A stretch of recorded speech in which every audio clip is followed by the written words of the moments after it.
welcome to Careers Unlocked, a podcast brought to you by the EY Foundation.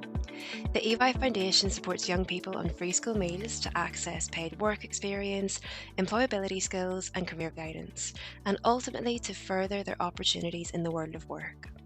We do this through a variety of programs and partnerships that meaningfully join up both sides of the labour market. I'm Kathryn Eastwood, Director of Income and Employer Partnerships at the EY Foundation, and it's a pleasure to have you with us on Series 4 of the podcast. If you're just joining us, you've got lots of amazing episodes to go back and listen to, as well as our mini-sodes with bite-sized segments of information. And if you're a regular listener, welcome back. Alright, so turning to today's episode, we're going to be looking at the world of banking and specifically asking, what can the banking sector offer young people? We know that banking is a fundamental industry that supports not only economies, but also individuals and businesses in managing their finances. However, I think it's safe to say that it's a sector that's often misunderstood, particularly when it comes to the range of careers that actually exist behind the doors of high street branches and investment banks alike.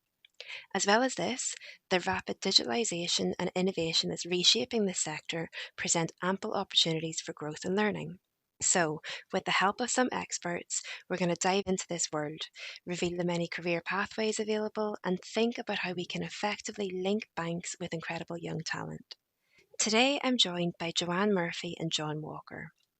Joanne Murphy is the Chartered Banker Institute's Chief Operating Officer, delivering its digital transformation strategy and leading its annual business planning process. Joanne's remit includes driving professional inclusion, and she has executive responsibility across a variety of business functions, including membership, business support, finance, people, innovation, and marketing. Joanne has over 25 years' experience in financial services, working in a variety of roles in business and retail banking with both RBS and GE Capital. Joanne's career began in working in marketing and research at Scottish Television in London. Joanne is a member of both the Chartered Banker Institute and the Chartered Institute of Personnel and Development and holds an MBA in Banking and Finance. John Walker is a member of the EY Foundation's Youth Advisory Board, with a specific advisory role on all things digital. He is a graduate from the EY Foundation Smart Futures Professional Services Programme and is currently studying for a degree in Finance and Investment Management. It's John's ambition to pursue a career in investment banking, and in his spare time, he studies financial markets and cryptocurrencies, which is helping prepare him for this pathway in the future. Welcome both. It's fantastic to have you here. John, I'm going to start with you. So firstly, welcome to the podcast. It's lovely to see you. How are you doing today? I'm doing great. Thank you, Kathryn. It's great to be back. I'm really excited for the conversation we're going to have today. I must admit, Joanne, I did a bit of reading up. I'm, super grateful to be here with you today. And of course, yourself, Kathryn, as always. But yeah, no, it's going to be a really interesting conversation and I really can't wait to get into it. Great. Okay. So, John, I mentioned in the introduction that the banking sector is sometimes misunderstood and we have lots of assumptions about what goes on within the sector. What are your impressions of the banking sector and the types of careers within it? I think this is different depending on who you ask. Obviously, for me, I look at the banking sector as, it's a great opportunity to learn from a lot of different talented people, and there's many exit opportunities to other industries. Not saying that investment banking isn't a great industry to be in, but it's just that flexibility and that career progression that you sort of have from working in that industry is just amazing. I've always wanted to be my own entrepreneur someday, and I think, I could pick up a lot of useful skills in the investment bank. And last year, when I had my little tour of the Bank of America office, it was made clear to me that if I was to train there, that you do get the opportunity to work across all different service lines of the business. No, I think it's just a really great place to sort of learn and sharpen myself for the business world. Brilliant. And John, you talked about having a bit of a tour of the offices. Did being inside the bank change your perception of what you thought it might be? Yeah, certainly. I think at first it was a bit of a surreal experience, because it's always sort of been, I hate saying this, but it's been a dream of mine. I'd watched the sort of like Trading Places, that's a film. Like just films like that growing up, I absolutely love where he's in a suit, like Wall Street, things like that. And obviously I started my own business at 12. So when I sort of had that moment, I was walking around the office, it was kind of surreal because I was like, I wouldn't have believed this a couple of years ago. But in terms of sort of how it changed my way of looking at banking, I don't really think it did. I think it just sort of confirmed what I already knew. I think that it's a space for motivated people, smart people, and that it's got solid career progression. Yeah, I think sort of my beliefs were just sort of reinforced by that visit. Yeah, it's interesting that you say that because I think actually it's a sector where, in one way, it's really glorified, and like you said, there's lots of movies that we've all seen Yeah, that really glamorize the sector. But then at the same time, we've all read newspaper headlines yeah. and talk about the financial crisis and the bank's role in that. So it is one where there are a huge range of different perceptions. So it's really interesting to hear yours. Joanne, I'm going to come to you next, and you've had such an incredible career to date, as we heard from the introduction, and we're going to get into that shortly. But in terms of your perceptions of the sector, what were your perceptions of banking before you got into it? And how would you say they have changed throughout your career? That's a great question, actually, Kathryn. And John, just thanks for all your rich insight as well. And it's strange, actually, how much investment banking and retail banking, how they're so similar in terms of that diversity that you can get from your roles. But, Kathryn, I think just to your point, I never ever thought of a career in banking. It was sort of probably the last thing in my list. I would view myself as a real people person. I've got a training background as well, and it wasn't really somewhere that I thought that my career would take me. It wasn't in that sort of master plan that I would go there. Hmm. It just sort of came up as an opportunity. And actually, the more that I looked into it, I'd already worked for General Electric in their auto finance. So, finance, I'd already done that for 10 years, and that was sort of my background. So it wasn't a massive leap. That was the first thing that I discovered. Right. It wasn't so different from like another finance type of business. You still had customers, you still were focused on service improvement, you were still focused on people development, you were still focused on trying to get to the right outcome. So there was actually just lots of skills that I already had that you could transition across. I think, though, what made it much more interesting, though, was the diversity it provided then as my career progressed, Right. because it gave you another bandwidth. So I always think about, regardless of what you think you want to do in your career, a bank is an awesome place to work, Hmm. because if you want to work with people, if you want to work in an accountancy, if you want to work in technology, if you want to work in marketing, if you want to work in product development, all these things that are businesses in their own right and are professions in their own right, they're available to you. Hmm. That's the thing about it. That's what makes it so rich as a career option. It's There's so much more to it than the front door of a branch. Yeah. Front door of the branch is really important because no matter where you work in the organization or in a bank, you have to remember that there's a customer there, and what you do has impact on a person in their life. That's really, really important. That's a huge differentiator with banking, with anything else. There's a huge societal impact Hmm. linked to banking. So if you care about people, if you want to do something that can benefit other people and that has a benefit to society, you know, we don't perceive banking as that, but actually that's what it's there to do. Mm. It's there to share wealth. It's there to support businesses. It's there to help people achieve, whether it's they want to buy their first car or their first home, whether they want to save for retirement, for all these things that you do throughout your life. That's what it's there to support and really do and help people to do. So if you like people and you want a varied career, then it's definitely a place that I would recommend that people consider.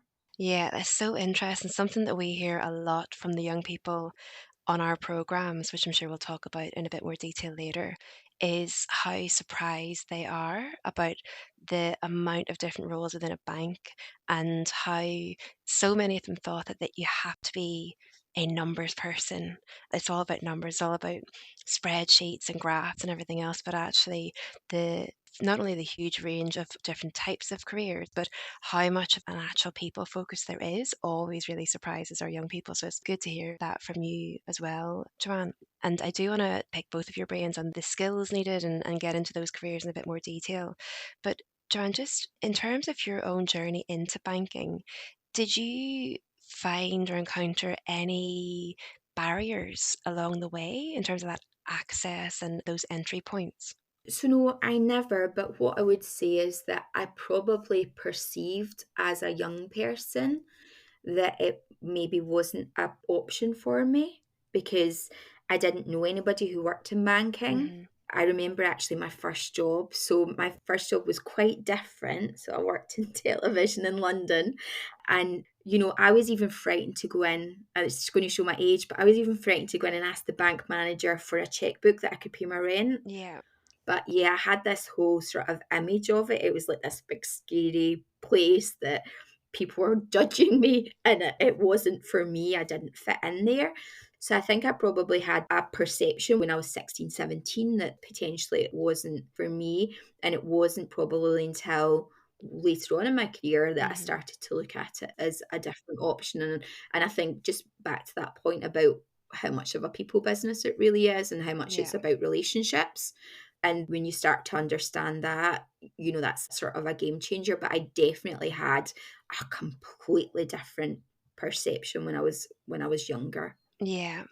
All right. So, John, we've mentioned this in the intro, but you're studying a degree in finance and investment, and you said yourself that it is the dream to get into banking. What makes the sector so attractive to you? I think I'd have to start back to obviously when I was younger. I've always enjoyed having sort of autonomy over my own finances. Just even from the age of 12, I'd sold shoes, clothes, etc.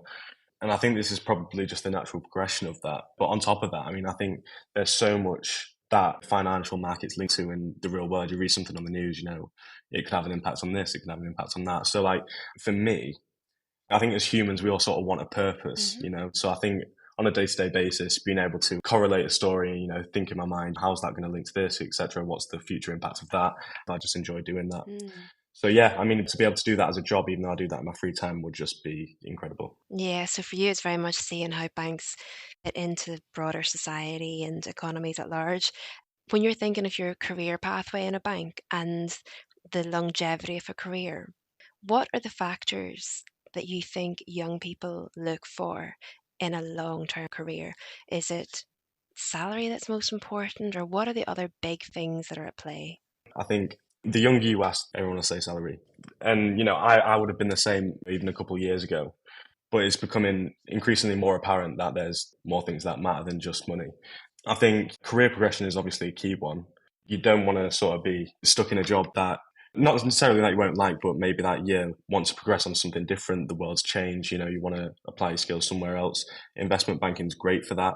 It just really struck me, John, when you were talking about like autonomy over your own finances, Yeah, which is great because that gives you independence, doesn't it? It gives you freedom and it gives you choice. yeah, But actually, to build on that, a career in banking is autonomy over your career as well, yeah, because you do have so much diversity and yeah, choice over where you might go next. Because the thing is that we go into it with a set mind, and like you might be a specialist where maybe you're interested in investment banking, for instance, or you might be interested in risk. You might come into it from a specific angle, but then discover through as you get more experience that there's areas that you never considered mm. joining, that actually you could go off and your career can go in a different direction. So I think the other great thing about it is it gives you career autonomy. Do you know what, Joanne? I think that's what I was trying to articulate, but I probably just couldn't roll it off the tongue properly. But yeah, ultimately, that is why banking really does appeal to me because, you learn from people from all disciplines, whether that be STEM, philosophy, politics, economics, etc. All those people are working within a bank. And like you said, Joanne, it's a people business. So, you're going to be going for drinks with those people after work. You rub off on each other. So by the end of sort of your 10-year term at the investment bank, you're more than likely going to develop some key skills, be able to apply that to something else, like yourself at the Chartered Banking Institute. And it also links to that whole purpose piece. So there is, like, people are interested in purpose. So I've always, throughout my career, I've always had a real strong sense of my core values. Mm, And I always had to feel that whatever I was doing was valuable, and it had a purpose attached to it, that there was something that was bigger than me involved in this when whatever I did. And that's what gave me career satisfaction. I suppose it gave me staying power and resilience sometimes as well, was sort of having that feeling that I had that behind me. And the thing about banking, and particularly right at this moment in time, is that things like investment banking and bank more generally can actually change the world. mm, You know, we need private funding to be able to make the investment required to make sure that we've still got a planet in mm. 100 years' time. You know, so these jobs are critical to make that a reality. Yeah, I think that's something that's so important for our listeners to hear, the idea of banking being able to offer such a purposeful career, because it's not always something that we'd associate with that wider societal purpose. And as well, you've both talked a lot about the agency you can have over your own career within banking too. But Joanne, what else does the banking industry offer young people in terms of really compelling career options? So I think the other aspect is that, you know, you don't have to come into banking with a degree. Right. University and college isn't for everybody. There's great apprenticeship routes now, both for people who would have considered going to university and went a different route, or actually just for people who are coming straight out of school. At the Institute, we've redesigned one of our core banking qualifications, the entry level one. We've redesigned that completely for 16 and 17 and 18-year-olds. So we've completely changed it to support young people that just want to go straight into the workplace. So I think it's really important for young people to understand that it's a career that you can have. There's not a barrier to entry there. So if you want to go into a banking career straight out of school, that is absolutely an option for you. And there's different things, and you do have the option to do graduate schemes, but you also have the option to go straight in and do an apprenticeship, you know, in one of the different areas, whether it's crime or fraud, or whether it's in the front line. You know, there's lots of different places and lots of different options for you. And then once you're in the organisation, there's so much investment in your learning and professional development. And that allows you then to get skills and qualifications. So to build on that knowledge and expertise that you're developing through your role every day, there's the option to get additional qualifications. And I think that's also really important, because when we think about the future of work, the skills required and the knowledge required is changing over time. Mm, So it's really important that you think straight away about, it's not a you take a qualification and then that's you done. yeah. It's really important to think about, like, what's the next qualification, what's the next bit of learning that you need. And the other thing that banking is really great for is all the different professional networks that are also supported within it. So, you know, there's so much diversity and inclusion in organizations, so many groups that are like-minded or have special interests in specific subject areas. And then you get organizations like ourselves, you know, the charter body, where we've got a body of membership, where you've got other people who are interested in purposeful banking, professionalism and ethics, and those sorts of things. And there's a community Mm, on the back of that.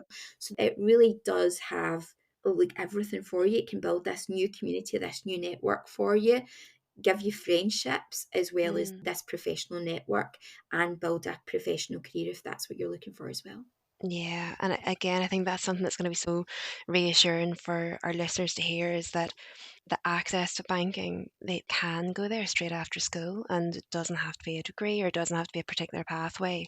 And I'm sure we can provide some links in the podcast as well of how young people can get into banking. So that's really great to hear, as well as that continued opportunity to learn and develop and network with others. So lots of fantastic reasons to think about a career in banking there.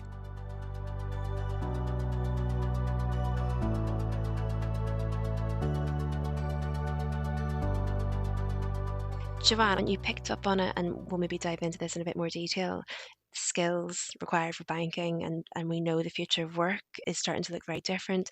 Thinking about right now, as much as we can predict What are the key skills that employers are looking for from young people? So I think that there's some skills that I'm probably going to say that are not what people are expecting. Right. So I would say that one of the key things is curiosity. And the reason for that is because we don't know what the jobs will be of the future, but you need to be curious about learning.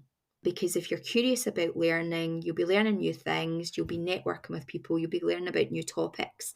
And these new ideas and concepts will develop into roles in futures. Yeah.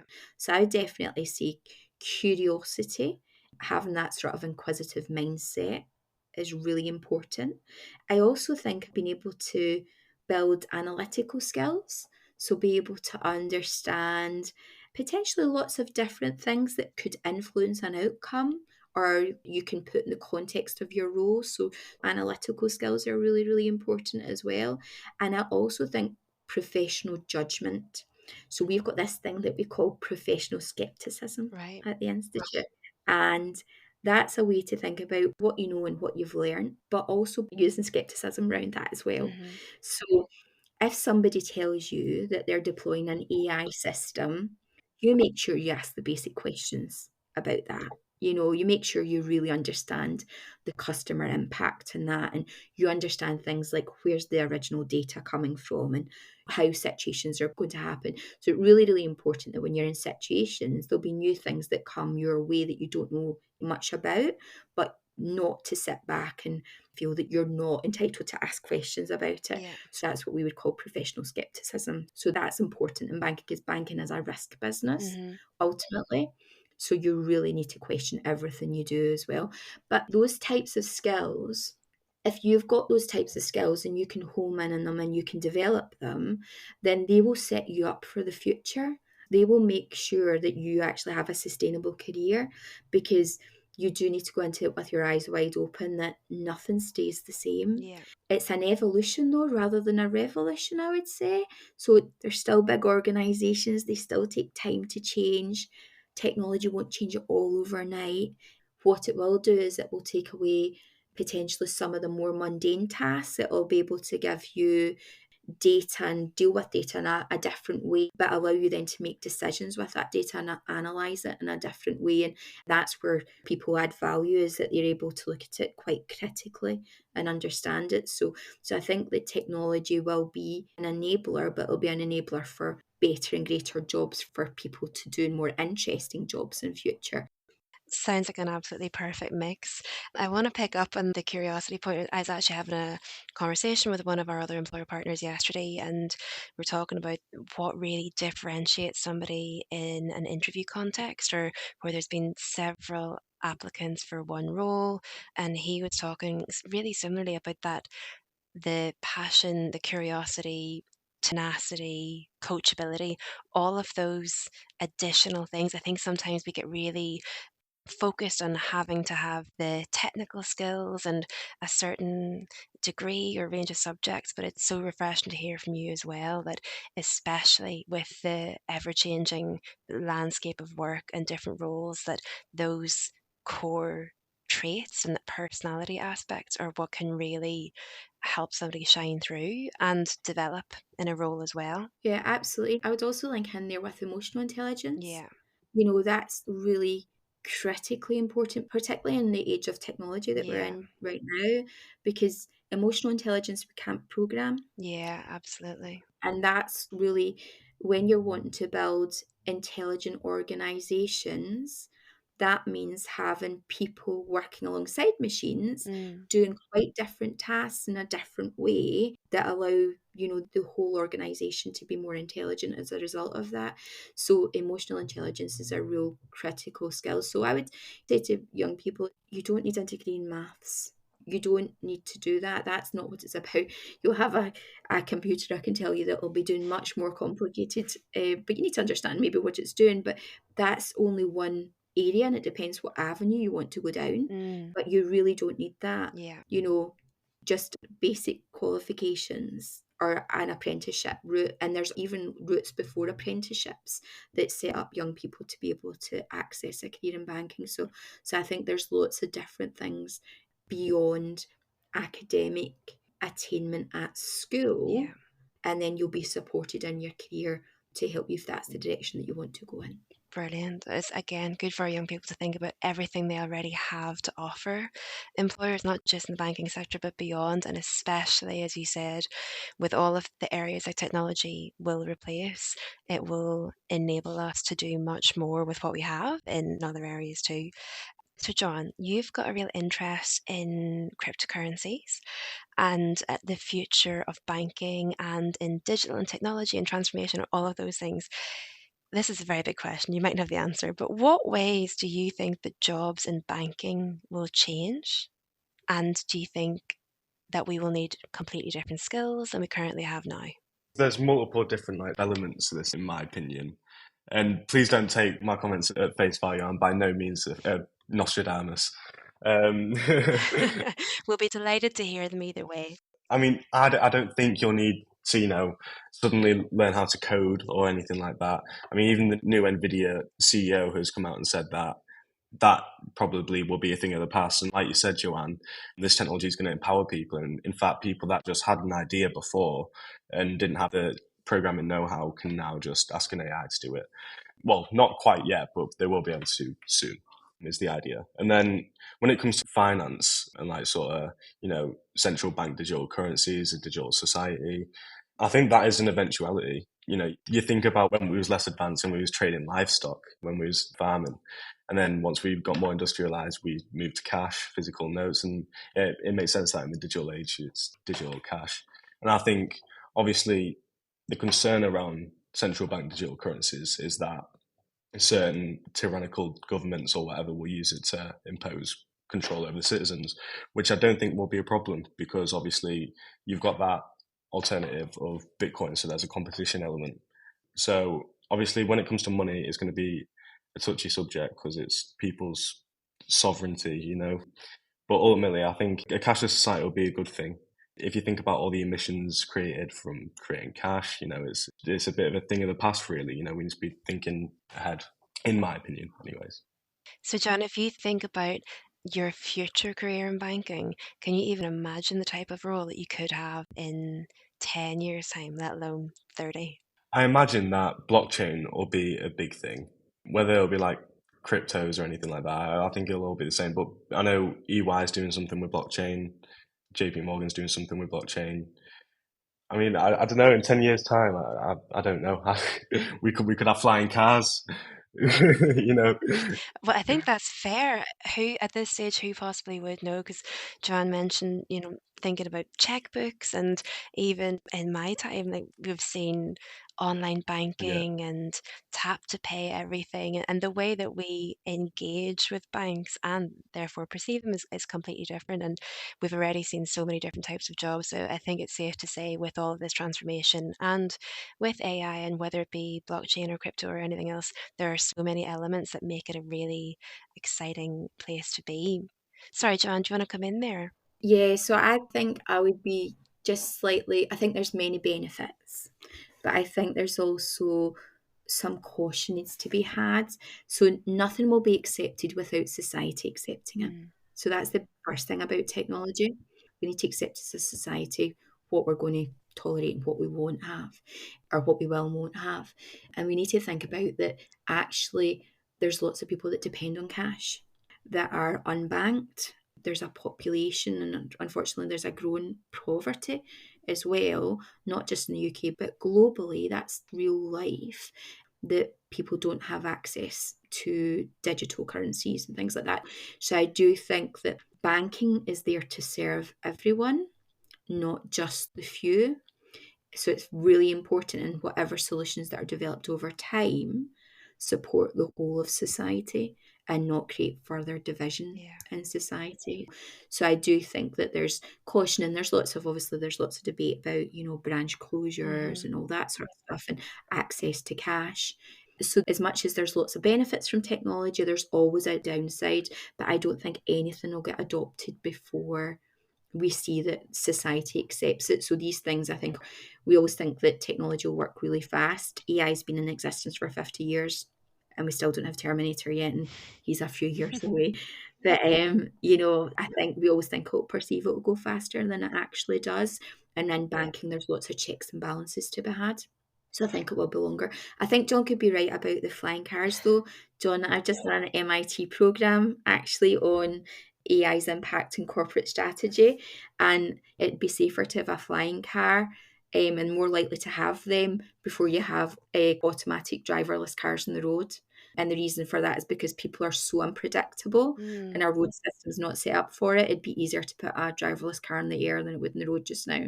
So Wow, well, there you have it. Is that what I saw the other week, where it was like the UK government was trialing some kind of flying taxi thing? yeah, we're going off banking. There's a model in America where actually, if you had driverless taxis in America, so right now in New York, there's like 13,000 taxis in New York that every single day service all the commuters.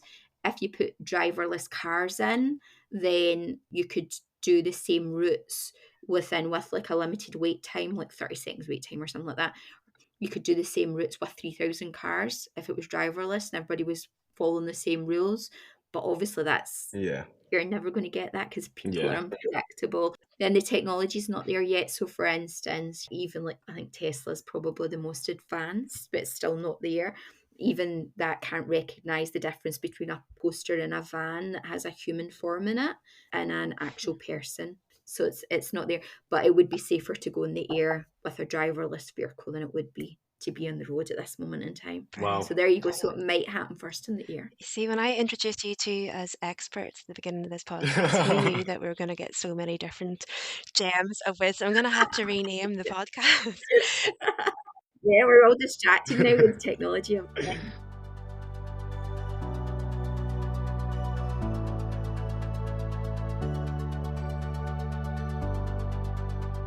I just want to pick up on one more thing that you said, Joanne. I think it's so important. I'm really glad that you emphasise it, that banks ultimately are there to serve the whole of society and not just a privileged few. So I believe in order to do that, we need to make sure that they are full of people who work for them, who represent all of society too. So, John, what advice would you give to young people from all types of backgrounds trying to get into banking? You've given some practical tips already, but what would your advice be to them? My very first tip would be just do it. Just apply, because banks put so much investment in having a really diverse workforce that are representative of society. And the reason that they do that is because you want to create products and services for more customers, because if you get more customers, then it generates more business for you. So it's just business sense that you create products and services that will suit the majority of people. But you have to have people with diverse backgrounds and diverse skill sets and different lived experiences Mm-hmm. coming into banking to make sure that banking does serve society. So if you're looking for purpose and you want to be the person that's got the voice and the lived experience of people like you, then absolutely consider it as a career, because banks are looking for people like you. And don't think because you're different or you don't know anybody that works in banking or whatever it is that you feel is a barrier, we self-impose these barriers in ourselves. We doubt ourselves. We tell ourselves that we're not good enough, or that we're not the same as somebody else, or we're not clever enough. Just whatever it is, just do it. Don't listen to that voice of doubt. Just get your application form in and apply. Brilliant. And I think historically there has been that perception that banks are for certain types of people. And again, it's something that we hear a lot from the young people who go through our program, our EY Foundation program with the Chartered Banker Institute, which introduces them to the world of banking and to lots of fantastic employers within that. They often start the program thinking that banks aren't for people like them, aren't actually set up for them, or there aren't those entry level roles or pathways. But as you said several times throughout this podcast, and with that last bit of advice too, there really are loads of different options for ways in, and there's lots of fantastic role models and mentors who really want to help diversify the population within banks too. And actually, I can give you a really good example of that. So historically, so at the Institute, we have got different membership grades. So if you get to chartered status, then you can become a fellow as you go on through your career, and that helps and supports other people, to develop their careers, and you become an advocate for the Institute.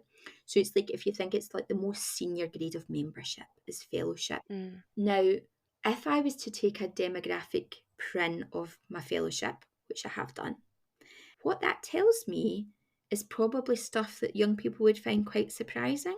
Mm. So the majority of our fellows actually come from working class backgrounds. Right.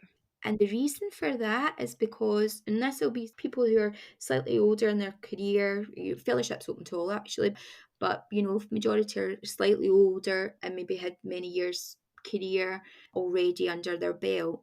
But actually, for a lot of people coming from, including myself, who come from, a working class background, who university or college was far too expensive. It wasn't something that was affordable for their family. You had to go out and work and contribute to your family. Banking was a great option for them Mm. because that allowed them to contribute, but actually to get an education at the same time while they were working. Yeah. So I think we have this perception that, and I actually say this to the young people at our, with our Chartered Banker Smart Futures program when I'm speaking to them, is that, I might come in and I might be wearing a nice dress and I might have a hat, nice handbag and all that. I wasn't always like that. Well, I wasn't always this age. I was young at 1.2. But, I was that kid who lived in a 4 in a block council house, Mm-hmm. Who didn't go to university until I was 42. Yeah. So that's what you perceive. Yeah, I've had a great career. I've been really fortunate. I've just taken every opportunity that's been available to me. I've just done it, whether it's been sideways or upwards. I've just been really curious, and that's really helped, and enthusiastic, and that's really helped me to build the career that I've had. But I'm just as exact same as some of your listeners that Mm-hmm. will be listening. And it's just like, be bold and don't let anybody tell you that you can't. And in fact, I just give you one little message to your listeners as well, is that when I left school, I went to college and I was studying business studies, specialising in marketing. And in my second year, my marketing lecturer said to all of us before the summer, don't even apply for jobs in television companies from a marketing perspective, because you will never get a job, right? So that will never happen. So I was 18 and I just happened to see one Saturday, and I was looking, as you do, you were looking through papers and stuff, and I'd bought like the Guardian and stuff that I'd never even read before, looking for jobs. And there was this job for Scottish television, and they were wanting this thing, it was like for their sales team. And I just thought, okay, nobody's telling me I'm just going to apply for that and see what they say. Since sales and marketing, I'm just going to put in an application form. So I put in an application form. I got an interview, and I remember the lady that interviewed me was head of HR, and she said, you're not ready for this job, because it was a sales and marketing job and I was young. You're not ready for this job, but we've got the perfect job for you in London. And within 2 months, I'd left college, didn't finish, and I had started my job in London. It was the best time. Yeah. My early career was just the best time. And that was all because probably I was a wee bit stubborn and a wee bit pig-headed, and somebody told me that something wasn't for me or I couldn't do something. And I decided that actually I was just going to do it. Yeah. And that's what I would say to the listeners. Just do it. Yeah. Just apply. Just do it. Don't let anything hold you back, and don't let anybody tell you that you are not capable of something. Mm-hmm. You are, and you're more capable than you think. Thank you for sharing that story. And I think it's exactly what our listeners need to hear. And it's just back to that point earlier. If we think that banking isn't for me, it clearly absolutely is, and there's a route in for everybody. So thank you for sharing that, Joanne. We are going to have to wrap up soon, but it's been such a good conversation. Just one quick final question for both of you. It's something that I'm personally really interested in, and I just want to know, do either of you have any habits or daily routines that you think set you up for success in your career or in your day to day? Obviously, I trade crypto in my spare time. So my portfolio is just closely linked to the markets. The first thing I do on the morning is just sort of wake up and check Twitter. But I feel like that's a bad thing. It's not necessarily like, do you get what I mean? So No, but that's all back to your motivation and purpose, isn't it? So yeah, clearly it's precisely. something that Yeah. you absolutely love to do. So I think starting the day with something that is actually part of your longer term goal is a fantastic way to do it. Yeah, I mean, it's positive that it's sort of work and crypto related. Well, work crypto related. Do you get what I mean? But Yeah. arguably, if I just come out and say, "Oh, I just checked Twitter on the morning," it sounds quite bad. But yeah, no. I'm sure plenty of people do exactly the same. John, what about you? Probably my routines have changed over the years, depending on what sort of cycle I've been Yeah. in my career. So when I had small children and stuff like that, my routine was just trying to get out the door without sick on my jacket. You know, The small wins. yes, it is small wins. But as I've had more responsibility in my career and I've had more challenging times as well, then my personal resilience has been really important. So one thing I do quite regularly, at least like 3 to 4 times a week, is first thing in the morning, I'll either do HIIT training or I'll do yoga, Yeah. depending just how I'm feeling. And I even try and do that a wee bit when I'm away from home. And it's just really helps my energy levels throughout the day. It supports my resilience. And I would say that's for my own frame of mind. Yeah. It also gives me like switch off time Mm-hmm. because you're so focused on whatever you're doing, burpees or whatever, that was a nightmare. But you're so focused on that you can't think of anything else. So, anything that's going on in my head, it gives me some quiet time in my Yeah. head. And that's really, really important. So, different stages in your career, like John's obviously he's just so engrossed in this, and so enthused. He'll get energy from what he's doing first thing in the morning. That'll give him a buzz for the rest of the day. Mm-hmm. As your career progresses, you sometimes need different things. You can try new things as well, whether that's journaling or something else that's going on. You different things at different stages of your career. Yeah, absolutely. I'm always encouraging our listeners to just find what works for them, like you said, and that might be journaling and meditation one day, it might be a HIIT workout the next, or like John said, it might be getting onto Twitter, getting into trading, whatever it is that gets you set up for a good day ahead. It's so, so important. Listen, thank you both so much. I think that brings us to a natural close, but I've really loved this conversation, and I think we could all spend another couple of hours on this podcast, but we do need to wrap it up there. So, yeah, thank you both, and thank you all for listening. If you like today's episode, please click to follow us and leave a review. We'd absolutely love 5 stars. In fact, please share the podcast with someone you think would benefit so we can help as many people as possible. And I've no doubts that lots of people will benefit from today's episode. So that's all for today. We'll be back soon with more fantastic guests on the next episode of the series. But in the meantime, keep an eye out for our next mini-sode in collaboration with HMRC on financial literacy. Thanks again for listening, and see you soon.